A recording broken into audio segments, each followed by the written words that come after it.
Bonjour à tous, bienvenue dans le salon de Brigitte. Donc aujourd'hui, je vous ai préparé un petit reportage, on va dire, sur les violences faites aux femmes et aux hommes. De quoi s'agit-il?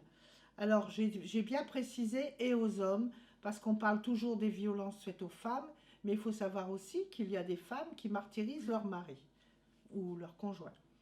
Alors, ça concerne quoi? Les violences domestiques, c'est-à-dire les coups, les violences psychologiques, le viol conjugal ou le féminicide. Ensuite, il y a le harcèlement ou les agressions sexuelles, le viol, les avances sexuelles non désirées, les harcèlements dans la rue contre les femmes et les femmes soumises. Ensuite, c'est quoi les femmes soumises? Il y a les obligations, c'est dans le devoir conjugal, c'est-à-dire les femmes qui ont des rapports avec leur mari parce qu'elles disent qu'elles doivent remplir leur devoir conjugal et vis-à-vis de la loi, étant donné qu'elles le font sous la contrainte, ça peut être considéré comme un viol. Il y a le cyberharcèlement qui est apparu depuis quelques années. Alors ça fait une prise de conscience, mais pas depuis très longtemps, puisque le, c'est un peu comme la cybercriminalité. Il a fallu qu'Internet explose pour qu'apparaisse le cyberharcèlement. Ensuite, il y a aussi le mariage précoce ou forcé ou arrangé. Voilà, les jeunes filles que l'on force à se marier à 14, 15 ans, ou alors on arrange le mariage. Quand tu auras fini tes études, tu te marieras avec machin, parce que machin il est docteur, machin il est avocat, ou machin il a la même religion que nous. Donc ça peut être aussi pénalement être sanctionné. Ensuite, il y a aussi la mutilation génitale féminine, c'est-à-dire l'excision. Ça consiste en l'ablation du clitoris afin d'éviter que la femme ressente du plaisir ou ait un orgasme lors d'une relation sexuelle. Ensuite, dans ces violences, il y existe aussi le trafic d'êtres humains, l'esclavage, l'exploitation sexuelle, comme les femmes qu'on met à la rue. Je ne donnerai pas de détails, vous avez compris. Alors, il y a des réponses pénales qui s'agrandissent depuis 2021. Par exemple, il y a eu le déploiement de 3000 téléphones pour, comment dire grave danger, aidez-moi. Le renforcement du recours au bracelet anti-rapprochement. C'est un bracelet qui équipe une personne qui est condamnée à une certaine distance vis-à-vis de la personne qu'elle a agressée. Ça peut être une femme ou un homme. Ensuite, il y a le contrôle des acquisitions et de détention d'armes. Maintenant, on est très vigilant quand une personne achète une arme, de donner son identité, de la déclarer et de savoir qui détient des armes. De toute façon, toute femme, tout homme qui va porter plainte au commissariat de police contre son conjoint pour des agressions, automatiquement, la police fait une descente pour vérifier qu'il n'y a pas d'armes à la maison. Parce qu'il faut éviter que la suite soit plus tragique. Il y a eu la création d'un fichier des auteurs de violences conjugales et un site a été créé qui s'appelle arrêtonslesviolences.gouv.fr7 qui recueille d'abord la liste des plaintes, de ce que les gens pourraient dénoncer, pourraient dire, et il y a dessus la liste des numéros d'appel d'urgence que vous pouvez consulter gratuitement pour pouvoir soit parler à quelqu'un, soit vous libérer. Alors, il faut savoir qu'une femme meurt tous les 2 jours sous les coups de son conjoint. Depuis 1980, le viol dans un couple est devenu un crime passible de 20 ans de prison. Le viol entre conjoints est reconnu seulement depuis 1990. La loi de décembre 2019 fixe à 6 jours le délai de délivrance d'une ordonnance de protection. La loi prévoit une aide financière aux victimes qui veulent quitter le logement, c'est-à-dire une personne qui est régulièrement battue, agressée, qui a peur de son conjoint, qui veut partir, mais financièrement, elle a peur de partir parce qu'elle n'a pas les moyens.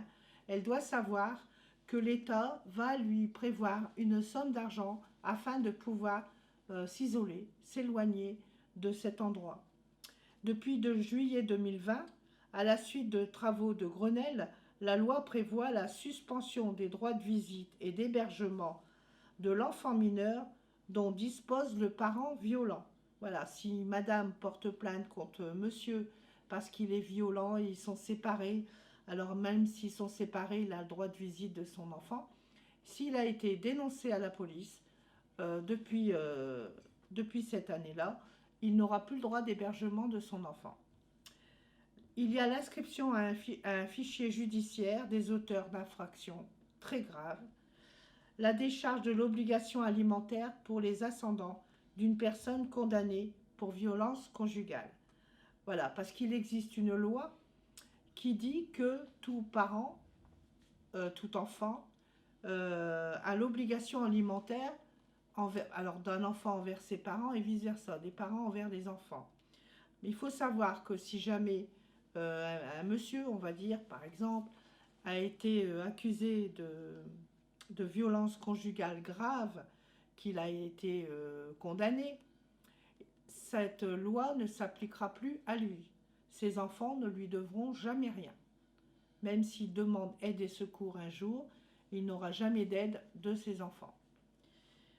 Il faut lever du secret médical quand les violences mettent en danger la vie d'une personne sous l'emprise de l'auteur des faits. En effet, si une personne est atteinte d'une grave maladie, on va dire, admettons, le sida, et que cette personne fait des violences à une autre personne, le docteur a le droit de mettre en garde l'autre personne afin qu'elle puisse d'abord se préserver et puis faire des tests médicaux afin de déceler si l'agresseur ne lui a pas transmis une maladie. Alors, il faut savoir qu'il existe des associations qui peuvent vous aider.